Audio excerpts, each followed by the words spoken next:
Rule number 7, people will always tell you who they are. Believe them the first time.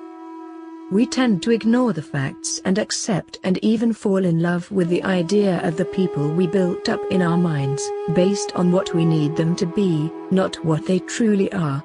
Sooner or later reality will clash with such imaginary constructs, and pain is then inevitable.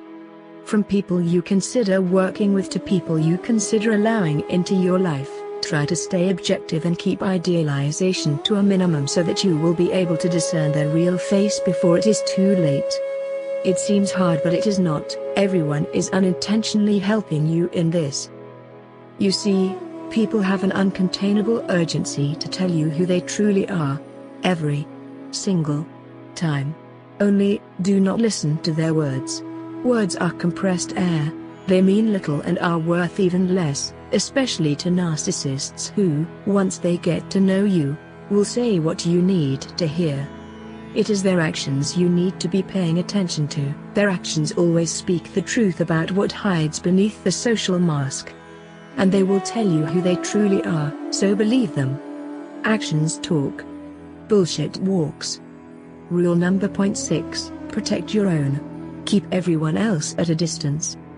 A man needs 3 things: a steel sword to protect his family, a silver sword to keep the beasts at bay, and a pure heart to be able to distinguish between the two. The last part is the tricky one. Rule number 5, never betray a friend or a spouse. I have a BSc in neurobiology from one of the best North American universities and a PhD in cognitive neuroscience from one of the oldest Greek ones. I speak 3 languages. I have published a dozen scientific papers and numerous articles. Condensed 2 pages CVs are hard for me to construct because of all the facts I have to leave out. And yet, I know that all those accomplishments were simply the result of hard work and patient dedication. Anyone could do them. So, I am not particularly proud of any of them. Do you know what is the single thing I am truly proud of? The fact that I never, ever backstabbed a friend or betrayed the trust of a girl. Rule number 4, do your very best. Every time. If you want to be able, wherever you lay down your head, to sleep with a light heart and a clear conscience, you have to be able to honestly say to yourself, today, I did my very best. If it was not enough, tomorrow you may get another chance, or maybe not. It does not matter. Your very best is all that can be expected from anyone, including yourself. Rule number 3, forgive the shortcomings of others. Every day. When others fail you or even intentionally wrong you, let go and forgive them.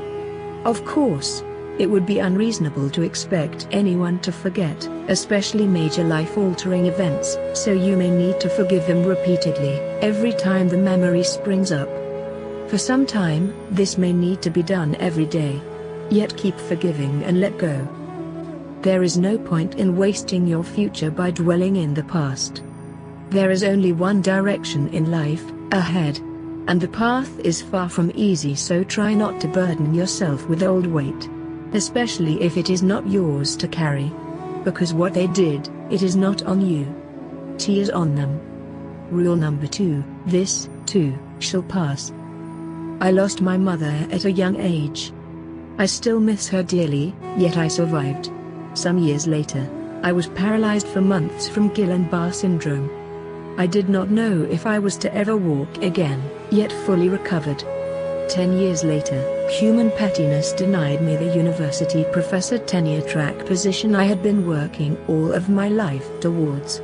Almost immediately following this major professional setback, I was divorced by my wife of 9 years. And I had to come to grips with all this at the height of the Greek economic crisis, which left me essentially unemployed for more than a year. Sure, I had to allow myself some time to mend, but, you know what? I am still here, standing. So, trust me when I tell you that, no matter the difficulty or misfortune you are currently in, and no matter how deep and dark the hole you seem to be currently trapped in, this, too, shall pass. Happiness is a choice. It is not the place where you find yourself into. It is what you choose to focus upon. Rule number 1, God loves you and is watching your every step. The great majority of people do believe in the existence of God. However, it is not until one trusts in His loving providence that the powers of faith get unleashed. Try to enjoy this life as much as you can, yet never forget that this world is our exile, and it only lasts for a little while. So, it does not matter if we are wealthy or not, successful or not, or even healthy or not. Because, sooner or later, one way or another, we are all going home.